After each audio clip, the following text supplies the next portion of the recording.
Hello guys, कैसे हैं आप लोग। आज मेरा ब्लॉग बनाने का दूसरा दिन है, तो हम लोग काम पे निकल देते हैं। फिर रास्ते में जाते हुए देखें यहाँ पे राम कुछ प्रदर्शन हो रहा था, तो देखने में काफ़ी अच्छा लगा फिर, और अच्छा मज़ा भी आया। तो कस्टमर के घर पहुँचते ही हम लोग देखें यहाँ पे टॉमी टॉमी के रूम में एक एसी लगा था जो हिटाची का था। वो कैसा उसका पीसीबी ख़राब हो गया था, एक दिन पहले हम लोग निकाल के लेके गए थे, फिर वापस से रिपेयरिंग करा के आज लेकर आए हैं। और इसको आज पीसीबी को अच्छे तरीके से लगा के फिर वापस से मशीन को चालू करते हैं। लेकिन कैसा है, एक प्रॉब्लम हो रहा था।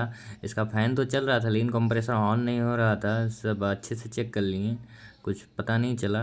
कैसा पीसीबी में ही कुछ फॉल्ट था, उसने सही नहीं किया था। वीडियो कैसा लगा सभी भाई लोग कमेंट करके ज़रूर बताएं। मिलते हैं नेक्स्ट ब्लॉग में।